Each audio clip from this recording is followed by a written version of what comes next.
Praise the Lord. Hallelujah. सबको जय मसीह की। Happy new year. खुदा का शुक्र करते हैं आज की इस अच्छी शाम के लिए। शुक्रगुजार हैं उसके कि आज जब दुनिया जगह जगह पर जिस्म की ख्वाहिशों को पूरा करने के लिए जश्न मना रही है और कह सकते हैं कि लगभग 70 से 80% दुनिया तो इस वक्त टेलीविज़न के सामने बैठी हुई नए साल के प्रोग्रामों को देख रही है और बाकी सब लोग जश्नों में शामिल हैं। सो ऐसे संसार जिसमें हम जी रहे हैं जो गुनाह से भरा हुआ है और खुदा ने हम पर ये रहम किया कि जहां लोग नाच रंग में मस्त हैं, बदमस्तियों में मस्त हैं, वहीं पर उसने हम पर ये बड़ा फजल किया कि हम ऐसे समय में उसकी हजूरी में आएं और उसकी नेक, उसकी पाक इच्छा को जान सकें। सो जैसा कि हम सब जानते हैं, नए साल के इस मौके पर खुदा के इस वचन को समझना, सीखना, सुनना, इसका मतलब ये नहीं कि हम लोग नए साल को सेलिब्रेट कर रहे हैं या किसी त्योहार के रूप में मना रहे हैं, बल्कि नए साल के इस मौके पर खुदा के इस वचन को लेकर आना इस बात का प्रतीक है कि जो जीवन खुदा ने हमें दिया, जिस जीवन में हमने खुदा की इच्छा को पूरा करना था, वो जीवन जिसमें जैसा खुदा ने चाहा हम वैसा उसके साथ नहीं चल पाए और उस जीवन में से एक साल कम हो गया, या यूं कहें कि खुदा ने जो एक समय ठहराया है जिस दिन प्रभु यीशु मसीह अपनी दुल्हन को लेने आएगा, उस ठहराए हुए समय में से एक और साल कम हो गया। और हम जानते हैं कि हम कहाँ हैं। हम दुनिया को धोखा दे सकते हैं परंतु अपने आप को धोखा नहीं दे सकते। दूसरों से झूठ बोल सकते हैं परंतु अपने आप को धोखे में नहीं रख सकते। सो हम जानते हैं कि प्रभु का दिन नज़दीक आने वाला है।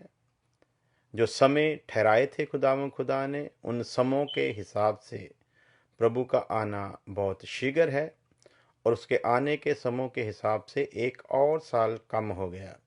जैसा हम लोग लूका की अंजील 13 अध्याय में पढ़ते हैं, हर साल ये वर्ष पढ़ाई जाती है क्योंकि बहुत विशेष और ख़ास आयत है कि एक इंसान ने जिसने अंगूरी बाग लगाया हुआ था और उसमें एक अंजीर का दरख्त था, वो उसका फल लेने आता था परंतु नहीं पाता था। तो मालिक ने कहा कि ये फल नहीं देता, इसलिए मैं चाहता हूँ कि ये काट दिया जाए। परंतु माली ने कहा कि ना प्रभु, तू ऐसा ना कर, मुझे एक साल और दे दे। मैं इस साल इसकी और ज़्यादा देखभाल करूँगा, इसके चौगिर्दे में खाल खोदूँगा, इसको अच्छी तरह से खाद डालूँगा, पूरा यत्न करूँगा कि ये फल लाने योग्य हो। फिर भी यदि ये फल ना लाए तो जैसी तेरी इच्छा तो इसके साथ वैसा करना। सो प्यारे अजीजो, इस साल में हो सकता है हमारी दशा भी वैसी ही हो। प्रभु इस साल में भी आया और हम वैसा फल नहीं दे पाए। सो खुदा ने अपने दास दिए हैं जो दिन रात कलीसिया के लिए रो रो कर बेनती करते हैं। मैं उन दासों की बात कर रहा हूँ जो खुदा ने दिए, खुदा ने ठहराए हैं। उनमें वाकई ही ये जज्बा होता है कलीसिया के लिए, परंतु जिनमें ये जज्बा नहीं है वो खुदा के ठहराए हुए भी नहीं हैं। सो प्यारे अजीजो, हमें शुक्र करना चाहिए खुदा ने हमें दास दिए ताकि वो हमारे लिए खुदा के आगे इल्तिजा, विनती, रिक्वेस्ट कर सके। सो उसी तरह खुदा ने अपने लोगों की रखवाली के लिए, उनको शिक्षा देने के लिए हमें भी ठहराया है। और इसलिए हम भी आज खुदा से यही दुआ करेंगे कि खुदावंद खुदा, हम तेरे आगे मिन्नत करते हैं कि यदि ये तेरे लोग जैसा फल तू चाहता था वैसा नहीं दे पाए तो हमें 1 साल और दे दे, हम और मेहनत इन पर करेंगे। सो प्यारे अजीजों, सबसे पहले तो मैं यही कहना चाहूँगा कि हमें खुदावंद खुदा का शुक्रगुजार होना चाहिए कि इस साल में, जो कि आज ख़त्म होने जा रहा है, हमने बहुत सारी प्रार्थनाएं की होंगी, बहुत सारी बेनतियां, बहुत सारी इल्तजा की होंगी, और हम जानते हैं कि हमारी सारी प्रार्थनाओं का खुदावंद खुदा ने हमें उत्तर नहीं दिया। सुनी सभी हैं, क्योंकि वो कान लगाकर सुनता है। उसने हमारी ओर से की गई प्रार्थनाएं सारी सुनी हैं, लेकिन हमें उसका शुक्रगुजार होना चाहिए कि उसने जो जो प्रार्थनाएं हमने उसके आगे की, उन सब प्रार्थनाओं को उसने कबूल नहीं किया। सभी प्रार्थनाओं को कबूल करके उसने उत्तर नहीं दिया। इसके लिए हमें उसका शुक्रगुजार होना चाहिए, ना कि हमें गिला करना चाहिए कि तूने हमारी प्रार्थनाओं का उत्तर क्यों नहीं दिया। सो आप कहेंगे कि इसके लिए शुक्रगुजार क्यों होना चाहिए? क्योंकि इसमें तो हमें गिला होना चाहिए कि हमने प्रार्थना की और खुदा ने जवाब नहीं दिया, क्योंकि उसने वायदा किया, तुम मुझे पुकार और मैं तुझे उत्तर दूंगा। दिन रात प्रार्थना करते रहो, लगातार प्रार्थना में बने रहो। तो हम तो उसके कहे के अनुसार प्रार्थना करते हैं, तो उसका मतलब है कि जब हम करते हैं तो उसको सुनना चाहिए, जब वो सुनता है तो उसे जवाब भी देना चाहिए। सो हमें तो गिला करना चाहिए, लेकिन मैं तो आपको ये कह रहा हूँ कि हमें शुक्रगुजार होना चाहिए। तो मैं इसलिए कह रहा हूँ कि हमें शुक्रगुजार होना चाहिए उन दुआओं के लिए जिनका उसने हमको जवाब नहीं दिया, क्योंकि वचन के अनुसार हमने इस साल में बहुत सारी ऐसी प्रार्थनाएं की होंगी जिनका वचन के अनुसार जैसा खुदा चाहता है वैसी वो प्रार्थनाएं नहीं थी, जिनका उत्तर परमेश्वर ने नहीं दिया। ये उसका रहम है, क्योंकि प्रार्थनाओं में हम जैसे शब्दों का इस्तेमाल करते हैं, जो जो कुछ मांग लेते हैं, वो वचन के अनुसार नहीं होता। और जो कुछ वचन के अनुसार नहीं होता, खुदा की नज़र में वो पाप ठहरता है। सो खुदा का शुक्र करें कि उसने उन सारी प्रार्थनाओं का जो हमने गलत रीति से की, उनका उत्तर नहीं दिया, उस पर अमल नहीं किया। यदि कर लेता तो वो हमारे लिए नुकसानदायक होती। जैसा हम देखते हैं खुदा के वचन में से कि एक माँ प्रभु यीशु मसीह के पास आती है अपने 2 बच्चों के लिए बेनती लेकर कि जब तेरा राज्य आए तब मेरा एक बेटा तेरे दाहिने और एक बेटा बाएं बैठे। अब वो तो सोच रही है कि ये गर्व की बात होगी, लेकिन प्रभु यीशु मसीह समझ रहा है कि जो कुछ वो मांग रही है वो कितना खतरनाक है। उसी तरह से मैं कह रहा हूँ कि हमें शुक्रगुजार होना चाहिए खुदा का उन प्रार्थनाओं के लिए जो उसने सुनी तो थी, परंतु नज़रअंदाज कर दी, उसका जवाब नहीं दिया। सो हम ये प्रण लेंगे कि आने वाले इस साल में हम ऐसी कोई भी गलत दुआ ना करें जो वचन के अनुसार ना हो। लिखा वचन में, तुम मांगते तो हो परंतु बदनीति से मांगते हो, इसलिए तुम्हें मिलता नहीं। सो जो जो कुछ हम बदनीति से मांगते हैं, शुक्र करना चाहिए कि हमें मिलता नहीं।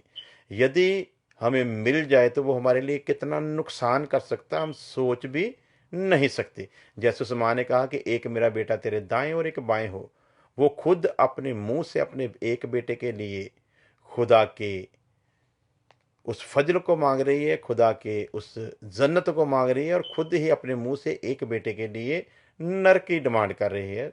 तो प्रभु अगर उसकी सुन लेता तो ऐसा पछतावा होता जिसका कोई बाद में हल भी ना निकलता। सो प्यारे अजीजों, आइए हम ये निर्णय लें कि इस साल में जो हो शुरू होने जा रहा है, इसमें हम वचन की बारीकी को समझेंगे और कोई भी ऐसी बात प्रभु के आगे नहीं रखेंगे जो प्रभु को दुखित करे, जो प्रभु की इच्छा के अनुसार ना हो, जो प्रभु के वचनों के अनुसार ना हो। तो आइए एक वचन पर गौर करते हैं।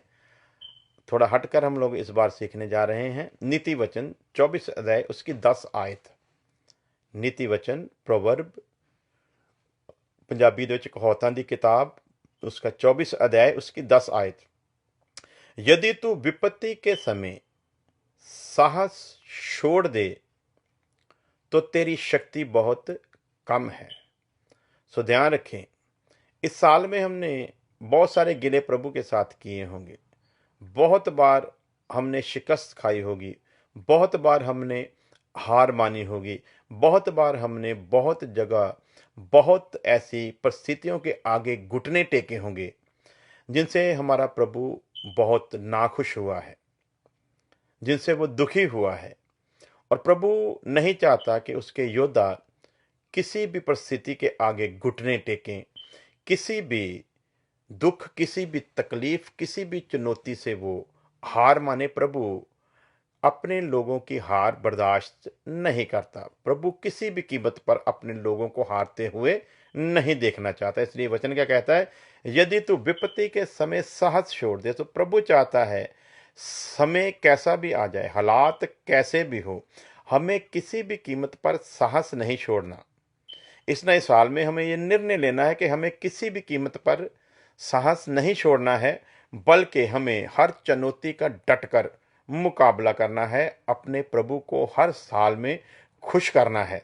सो प्यारे अजीजों, जो विपत्ति के समय साहस छोड़ देता है उसके बारे में वचन कहता है तो तेरी शक्ति बहुत कम है। खुदावंद खुदा गिला कर रहा है, यदि तो ऐसा करता है तो फिर तेरी शक्ति बहुत कम है। तो कमजोर लोगों को प्रभु यीशु मसीह बर्दाश्त नहीं करेगा।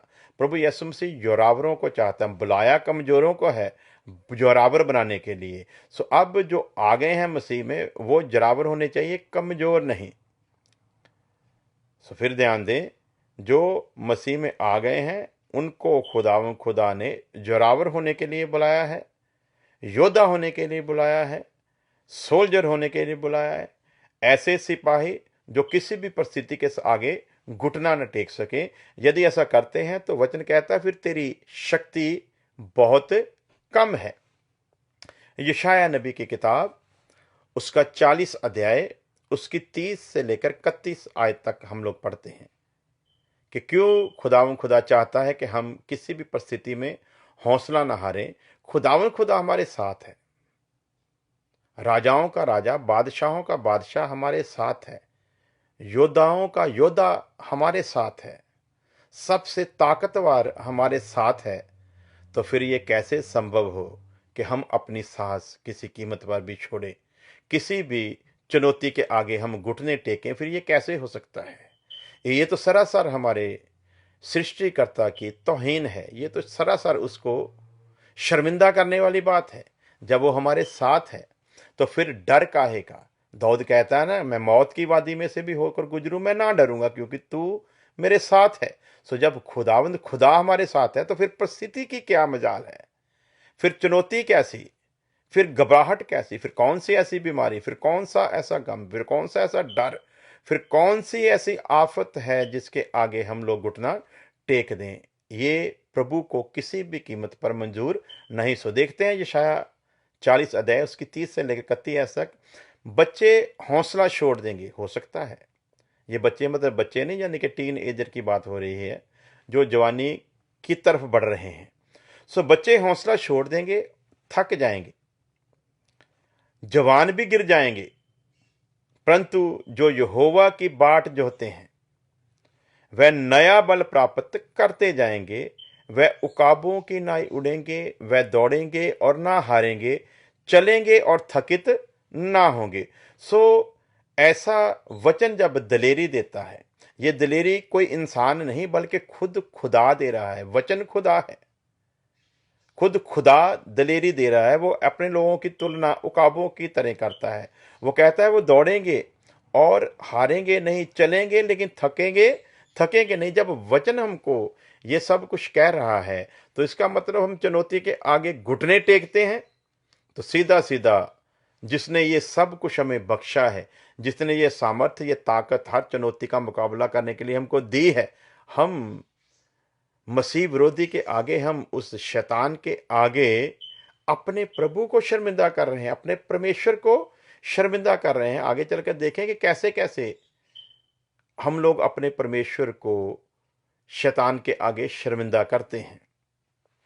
बीमारी से डरकर हम लोग अपने परमेश्वर को शर्मिंदा करते हैं। दुख से जब डर जाते हैं अपने परमेश्वर को शर्मिंदा करते हैं। गरीबी से जब डर जाते हैं अपने परमेश्वर को शर्मिंदा करते हैं। हर वो चुनौती जो हमें गिराने के लिए आई है, जब हम उससे डर जाते हैं तो अपने परमेश्वर को शर्मिंदा करते हैं। जब दुनिया की सबसे ताकतवर ताकत हमारे साथ हो तो फिर घबराना और डरना कैसा। सो प्यारे अजीजों, याद रखें, वचन कहता है हो सकता है जवान भी गिर जाएं, ये दुनिया के जवानों की बात है, लेकिन जिनको प्रभु ने अपनी रहम में बुलाया, अपने फजल में बुलाया, जिन्हें उसने अपनी ताकत से मामूर किया, उनके लिए वो नहीं चाहता वो किसी भी विपत्ति के आगे घुटने टेकें, किसी भी विपत्ति के आगे अपनी साहस को छोड़ें। सो आगे एक और वचन देखते हैं, इफिसियों का खत 3 अध्याय उसकी 13 आयत। इसलिए मैं विनती करता हूं कि जो क्लेश तुम्हारे लिए मुझे हो रहे हैं, खुदा का दास कलीसिया को हौसला देने के लिए, कलीसिया का हौसला बुलंद करने के लिए क्या लिखता है। कलीसिया के दुख की बात नहीं कर रहा, वो अपने दुख की बात कर रहा है, अपने क्लेश की बात कर रहा है। और कलीसिया भी कैसी है, कलीसिया भी ऐसी है कि वो उसके दुख को अपना दुख मानती है, इसलिए वो भी उसके दुख के साथ दुखी होते हैं। लेकिन खुदा का दास उनके हौसले को बुलंद करने के लिए क्या कहता है, इसलिए मैं विनती करता हूं कि जो क्लेश तुम्हारे लिए मुझे हो रहे हैं, जो क्लेश तुम्हारे लिए मुझे हो रहे हैं, उनके कारण तुम हौसला ना छोड़ना, क्योंकि उनमें तुम्हारी महिमा है। सो प्यारे अजीजों, ध्यान रखो, क्लेशों के कारण हमें नुकसान होने वाला नहीं, क्लेश हमारी बर्बादी के लिए नहीं, क्लेश हमको घुटने टेकने के लिए, मजबूर करने के लिए नहीं आए, बल्कि खुदा हमसे मोहब्बत करता है। उन क्लेशों में वो महिमा छुपी है जो खुदा हमें देने वाला है। इसके उलट हम करते क्या हैं, जब क्लेश आता है हम घुटने टेक देते हैं। वो महिमा जो हमें मिलने वाली है, जो जलाल जो हमें मिलने वाला है, वो महिमा जो प्रकट होने वाली है, उस महिमा से हम वंचित हो जाते हैं जब हम घुटने टेक देते हैं। तो खुदा का दास क्या कहता है, इनके कारण हयाए ना छोड़ो, क्योंकि उनमें तुम्हारी महिमा है। सो जो महिमा खुदा हमें देने वाला है, वो महिमा इन क्लेशों में छुपी हुई है। तो फिर क्या हम इन क्लेशों के लिए गला फाड़ फाड़ कर चिल्लाएं खुदा के आगे कि ऐ खुदा हमें इन क्लेशों से छुड़ा? तो क्या हम फिर ये भी उम्मीद रखें कि खुदा हमारी इस इल्तिजा को सुन ले, जब हम आमीन कहें वो उस आमीन को कबूल कर ले? क्या खुदा वो जो महिमा हमें देने वाला है, क्या हम ये सोचें कि खुदा वो महिमा हमसे हटा ले? क्या हम यहाँ पर गलती नहीं कर रहे? क्या प्रार्थना के शब्द हमारे गलत नहीं हो रहे? क्या जिन क्लेशों में हमारी महिमा छुपी हुई जो हमको मिलने वाली है, क्या हम उस महिमा को सीधा सीधा अपने से दूर करने का कार्य नहीं कर रहे? सो प्यारे अजीजों, ध्यान रखना, वचन में लिखा होशिया 4:6 में कि ज्ञान के कमी के कारण उसकी प्रजा नाश हो रही है। सो आज वही वजह है, आज बड़ी बड़ी मिनिस्ट्रियां, आज बड़ी बड़ी सेवकाइयां खड़ी हो रही हैं, वहां पर लोग भागे जा रहे हैं, दौड़े जा रहे हैं। क्यों? उनकी मुरादें पूरी होती हैं, वो जैसा चाहते हैं वैसा वहां पर होता है। ये सब कुछ होने के कारण वो उधर भागते हैं और वो सोचते हैं खुदा हमारे साथ है, खुदा ने हम पर बहुत बड़ी कृपा की है। लेकिन नादान है, नहीं जानते, नहीं समझते। जब क्लेश के कारण हम किसी के आगे जाते और कहते हैं कि दुआ कर मेरे लिए, तो सीधा सीधा मतलब क्या है, खुदा उस क्लेश के बाद जो हमको महिमा देने वाला है, हम खुद गए हैं ये कहने के लिए किसी सेवक के पास हमें वो महिमा की ज़रूरत नहीं जो खुदा हमें देना चाहता है। हमारे लिए प्रार्थना करके खुदा हमको इस क्लेश से छुड़ाए। प्यारे अजीजों, खुदा रंज होगा, खुदा दुखी होगा, और याद रखना एक समय आएगा खुदा छोड़ देगा। खुदा आपको छोड़ देगा। आप क्लेश से भी छूट जाएंगे और खुदा से भी छूट जाएंगे। क्यों? क्योंकि उस क्लेश में उसने आपको देने वाली महिमा को छुपा के रखा है। ये वैसी ही बात है जैसे कोयले की खान में हीरा है। मूर्ख इस बात से डरेगा कि यदि मैं कोयले की खान में गया तो काला हो जाऊंगा, कालख मेरे शरीर को लग जाएगी। लेकिन जो हीरे की कीमत को समझते हैं वो कोयले की खान में जाने से घबराते नहीं, क्योंकि उनको पता है इसी कोयले के अंदर हीरा भी है। असल में कोयले का रूपांतरित रूप ही हीरा है। सो प्यारे अजीजों, कोयले की खान में कुछ कोयले किसी समय में जाकर परिवर्तित होते हैं और वो हीरा बन जाते हैं। कोयले का रूपांतरित रूप ही हीरा होता। हर एक कोयला हीरा नहीं बनता, लेकिन उनमें कुछ ऐसे होते हैं। सो प्यारे अजीजों, अब हीरा पाने की चाहत रखने वाला यदि कालिख से डरेगा तो वह किसी भी कीमत पर हीरे को प्राप्त नहीं कर सकता। उसी तरह उस महिमा को पाने वाला जो इस संसार की निंदा से, इस संसार में आने वाली विपदा से, इस संसार में मिलने वाले कलेश से जो डरेगा, वो भी उस हीरे रूपी महिमा को कभी ना पा सकेगा। इसलिए इस नए साल में फैसला लें, प्रभु मुझे कालिख से कोई डर नहीं, मुझे तो यीशु रूपी हीरा चाहिए। मुझे इस दुनिया की निंदा का कोई अफसोस नहीं, मुझे तो वो हीरा रूपी प्रभु यीशु मसीह चाहिए। मुझे इन क्लेशों की कोई भी चिंता नहीं, मुझे इन क्लेशों के बाद जो मिलने वाली महिमा है मुझे वो चाहिए। प्यारे अजीजों, इसलिए हमने पहली जो आयत पढ़ी है उसको ध्यान में रखना कि हमने प्रवचन पढ़ा था, यदि तू विपत्ति के समय साहस छोड़ दे, किसी भी कीमत पर गलती से भी कहीं सांस मत छोड़ना, क्योंकि यदि साहस छोड़ दोगे तो इस समय लिखा है उन्हीं क्लेशों के बाद तुम्हें खुदावंद खुदा एक महिमा देने वाला है। तो फैसला अब आपने करना है। बीमारी आई,